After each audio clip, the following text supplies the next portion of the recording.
Olá, professor. Estarei apresentando meu trabalho final de programação orientada a objetos e o meu trabalho consiste basicamente na criação de um sistema para a venda de jogos para computador. Então, eu estou aqui na tela do PGAdmin, né? Foi o Postgres, o banco de dados que eu utilizei para desenvolver esse trabalho, e as três tabelas que eu criei inicialmente. Uma que diz respeito aos clientes cadastrados na minha loja, uma outra tabela que diz respeito aos jogos cadastrados, e a terceira e última tabela diz respeito às vendas que eu vou ter efetivado na minha loja. Bom, aqui na tela do Visual Studio, né, eu tenho a parte do desenvolvimento do programa em si. Inicialmente está essa classe mostrando um design do meu programa, que vai possuir três abas. A primeira das abas diz respeito aos clientes, onde eu vou colocar as informações dele, aí eu posso selecionar uma das quatro opções, ou inserir ou deletar um cliente já existente, ou salvar as alterações ou exibir nesse componente aqui todos os clientes que eu tenho cadastrado. A segunda aba diz respeito aos jogos, né? Então eu posso colocar todas as informações dos jogos, inserir, deletar, alterar ou somente exibir, né? Fazer um select. E a mesma coisa para a terceira e última aba que diz respeito às vendas, onde eu tenho que informar o código do cliente, o código do produto, a quantidade de itens, e aí eu posso inserir ou eu posso selecionar alguma venda já registrada para deletar, para alterar, ou simplesmente exibir nesse componente aqui as vendas que eu já tenho cadastradas. Bom, nessa segunda aba do Visual Studio está a parte do código mesmo, né, do programa quando estiver em funcionamento. Eu precisei inicializar algumas variáveis aqui e depois para cada botão que eu pudesse clicar ou para cada célula que eu precisasse selecionar, né, do meu programa, eu teria uma função específica para cada um, né? Então, para resumir todas as informações que estão aqui nessa parte do trabalho, são todas as funções que eu criei. Então, nessa função aqui, por exemplo, quando eu clicar no botão de inserir um cliente, eu teria que executar uma determinada função. Se eu quisesse deletar um cliente, executar uma outra função. Então, nessa parte do código, eu desenvolvi funções para cada um dos botões que vai ter no trabalho, seja para deletar uma venda, seja para alterar um cliente, um jogo, ou as demais operações que eu pudesse fazer no meu banco de dados.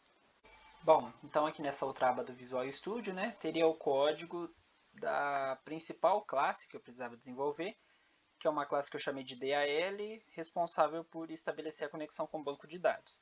Então eu precisava inicializar alguns atributos, né, que dizem respeito ao banco de dados, o endereço, o número da porta, a senha do banco de dados também.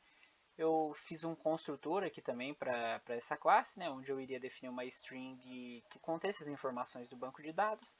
E depois eu passei a desenvolver alguns métodos, né?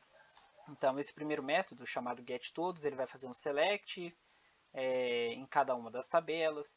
Tem uma outra função que vai fazer um select também, só que ao invés de pegar todos os dados de uma tabela, ele vai pegar somente aqueles onde o ID fornecido como parâmetro for o mesmo que o ID de determinada tabela.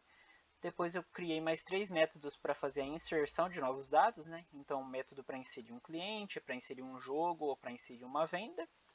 E por fim, eu tenho também uma função de deletar, onde determinado a partir do parâmetro que eu forneci aqui do código, eu vou deletar de uma determinada tabela um cliente, um jogo ou uma venda, onde o seu ID seja igual ao que eu forneci na chamada da função. E por fim, tem também mais três métodos responsáveis por atualizar o cliente, atualizar o jogo ou atualizar uma venda já existente das minhas tabelas, né? Então, esse código aqui diz respeito à principal classe que eu precisei desenvolver, que seria responsável por estabelecer a conexão com o banco de dados. Então, agora eu vou iniciar, né, essa aplicação aqui para a gente poder ver na prática como que ela vai funcionar. Bom, então aqui a minha aplicação já iniciou, né? Inicialmente eu vou estar na aba de clientes. Para exemplificar algumas funções, eu vou inserir algum cliente aleatório aqui, vou colocar o nome dele de Leandro, 1, 2, 3, 4, 5, 6, 7, 8, 9, 90 como CPF. Vou colocar a idade de 23 anos e o e-mail l@gmail.com, somente para teste. Clico para inserir, eu recebo uma mensagem de cliente cadastrado e aí ele vai mostrar nesse componente aqui todos os clientes que eu já cadastrei. Alguns que vão aparecer aqui são que eu estava utilizando para o teste, né, durante o desenvolvimento. Se eu quiser alterar alguma informação, basta eu selecionar a linha, né, onde o cliente está. Posso salvar a idade dele para 25, por exemplo. Clicar para salvar as alterações e aí já mostra na tabela que alterou. Se eu quiser deletar ele, eu posso simplesmente selecionar ali onde o cliente está, clicar para deletar, que aí ele já some da base de dados. E esse exibir somente vai mostrar os clientes que eu já tenho cadastrado aqui. Bom, agora na aba dos jogos, né, é basicamente a mesma situação antiga. Eu vou criar um jogo aqui, né, eu vou chamar de jogo teste, vou colocar desenvolvedor POO, vou colocar um valor unitário dele de R$20 e vou colocar que no meu estoque eu tenho inicialmente 100. Eu clico para inserir e aí eu tenho o meu jogo teste cadastrado aqui. Se eu querer alterar, por exemplo, colocar 200 unidades, eu ponho para salvar as alterações e ele vai salvar aqui. Se eu quiser deletar um jogo, por exemplo, eu vou pegar esse jogo do código 7, clicar para deletar, ele vai sumir. E com isso tem as operações que eu posso fazer com relação aos jogos, né? Bom, então aqui eu tenho a terceira aba, né, que diz respeito às vendas.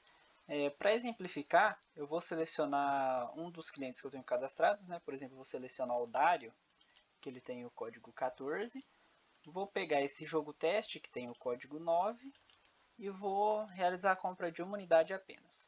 Antes de inserir as vendas, vale lembrar que nessa tabela de jogos eu tenho inicialmente a quantidade de 200 jogos.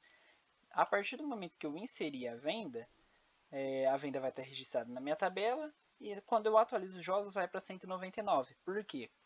A partir do momento que eu insiro uma venda, automaticamente no meu código ele já vai dar baixa no estoque.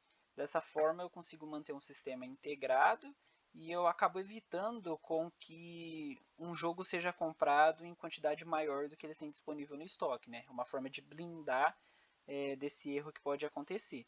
Se eu quiser alterar as vendas, por exemplo, lembrando que o jogo está com 199 unidades, se eu quiser alterar de 1 para 2 unidades compradas, eu salvo as alterações e eu posso ver que o jogo foi para 198 unidades. Ou seja, além de dar baixa no estoque no momento em que eu incluo uma nova venda, se eu precisar alterar alguma característica dessa venda, ele vai fazer a devida alteração, né, na tabela de jogos também.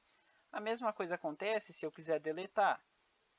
Como eu tenho 198 jogos aqui, para deletar uma venda basta selecionar, clicar para deletar. E aí na hora que eu voltar para minha tabela de jogos, ele vai retornar para 200 unidades, que era a quantidade original. Então, essa tabela de vendas ela acaba sendo diretamente ligada à tabela de jogos, porque cada uma das operações que eu fizer aqui, eu vou acabar alterando a quantidade de jogos que eu tenho aqui também. Então, basicamente, esse foi o trabalho que eu desenvolvi. Eu tentei simular um sistema de venda de jogos, né? Um sistema de uma loja, onde todas as vendas vão estar relacionadas com os jogos também, e eu vou poder realizar o cadastro de clientes no meu sistema, de forma que eu consiga exemplificar, né, por meio desse sistema, uma das aplicações possíveis da programação orientada a objetos. Então, esse foi o meu trabalho. Na descrição do vídeo eu vou estar colocando o link do GitHub, onde todos esses códigos vão estar disponíveis, caso o professor queira fazer uma análise mais detalhada.